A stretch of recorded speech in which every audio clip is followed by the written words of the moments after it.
Right, let's start stripping some stuff off of this chassis, get it ready for painting.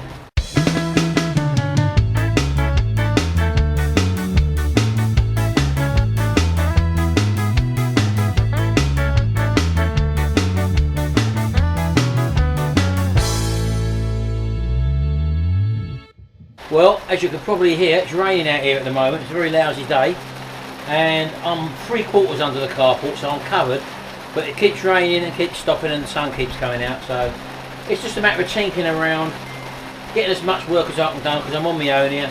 And anyway, I'm just going to put you on a time-lapse camera now. It's a bit boring watching this sort of stuff, but let's make a start on stripping this all down.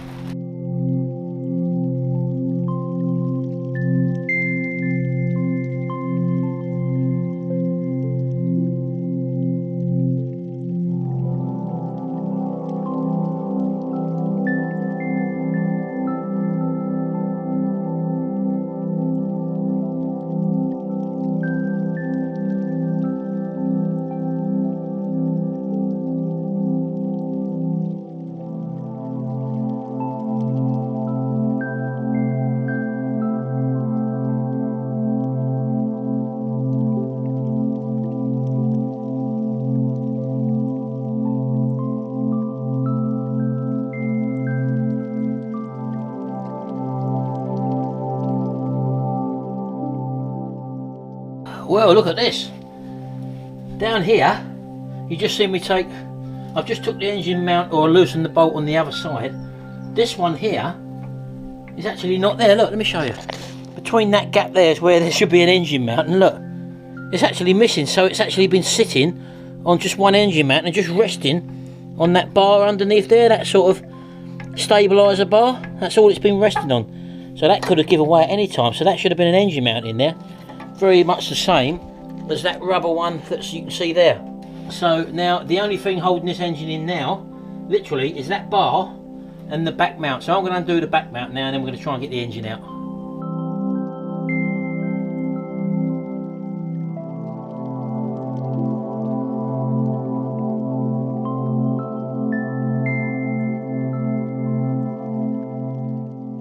Right, now one of the biggest problems I'm coming up against here is the old rusty nuts. The heads rounding off, they're full of corrosion, you can't undo them. And the rear mount is held on by a bracket, which you undo with either a big bolt going through the back of it, which I left alone because I thought that would be really tight, or the 4 bolts that hold it to the actual chassis.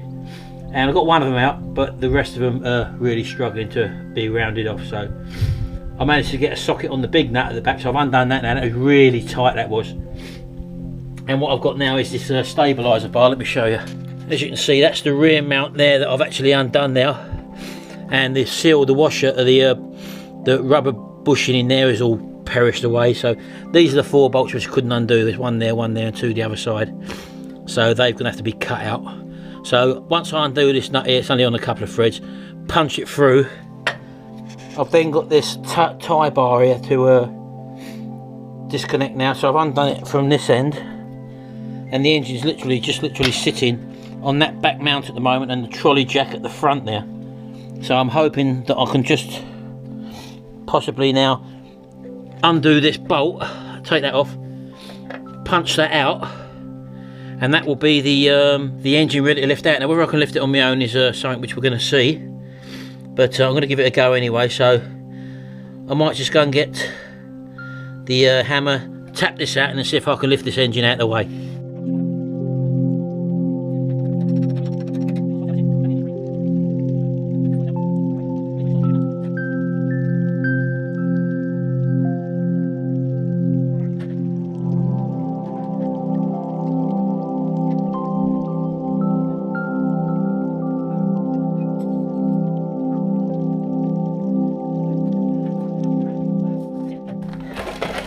She's out.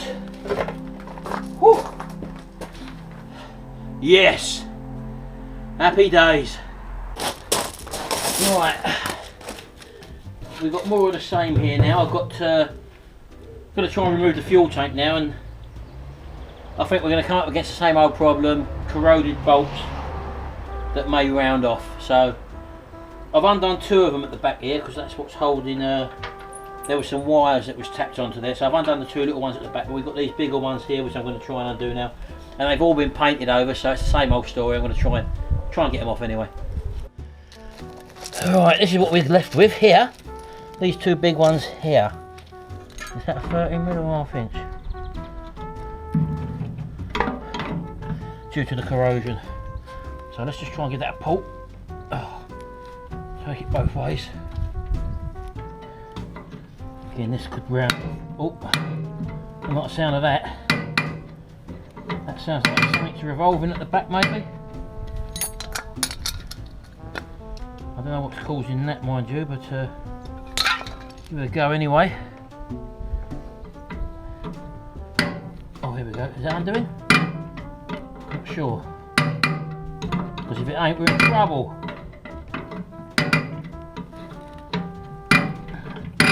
It doesn't appear to be undoing. It sounds like it's turning at the back somehow, and I don't know how, because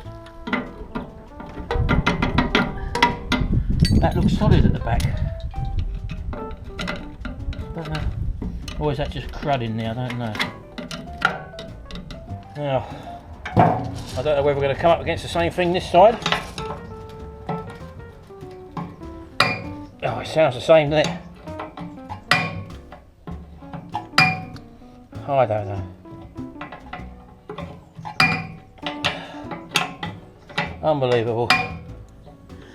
Right, well, I've opted for the non-spark method, which is harder work, but it's the hacksaw.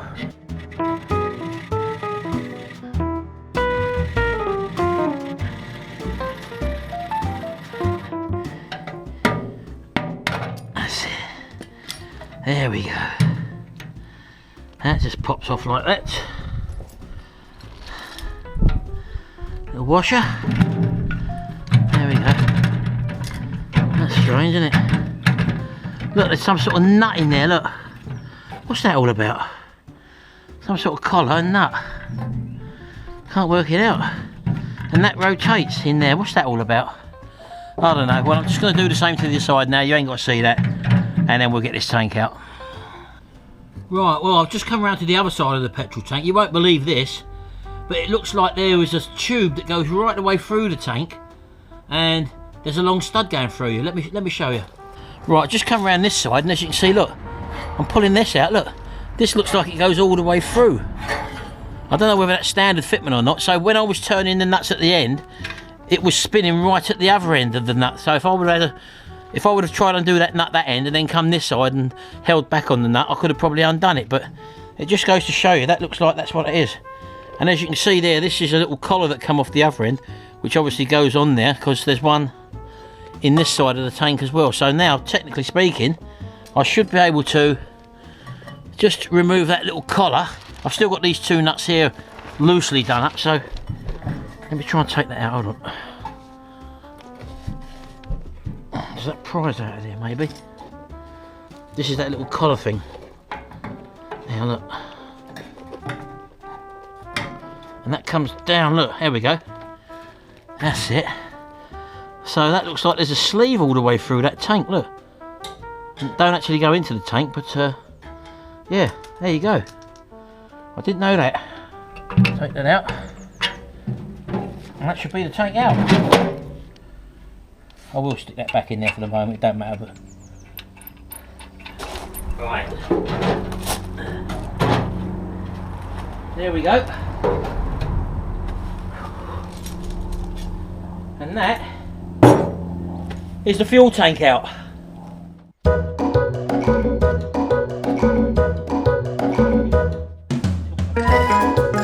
Just gonna empty the fluid out now and then keep this as standard as I can by not moving it. So that's what I'm going to do now. Right, I think this is the final part I'm doing today. I've disconnected all the brake pipes, got all them out of the way. I'm just taking off the handbrake mechanism now. And that's the handbrake mechanism to the back wheels, and as you can see, it's all been greased up and it's all well maintained and nice and loose. So let me put that to one side. Right, okay then, well I think that's probably it for me for today, and I'm down to The leaf springs, the rear axle has got to come out, and also the front steering point and the suspension as well. So I'll leave that for another day. And I think I'm going to have trouble with the rear shocks because they look like them bolts are corroded as well. I might have to replace them as well, so that's not a problem. The prop shaft bearings were very, very tight when I took that out as well, so they're going to need replacing. I will be shipping this off to get it sandblasted. I've made that decision, and then I'll give it an etch primer, and I may do it in smooth right, or I might spray it yet, I'm not too sure, so I've got to make that decision, but that's probably nearer the time. I'm probably going to get more rusted bolts that are going to need replacing. All the bolts that I've actually took off I'm going to be replacing anyway, because there's no way I'm putting rounded headed bolts or old damaged threads back in again. So anyway, that's it. I hope you enjoyed this video. We're nearly right the way down now, and hopefully in the next video you'll see this ready to be shipped off to get sandblasted. Okay then, hope you enjoyed this one. Thanks very much, see you again in the next video. Till then, bye for now.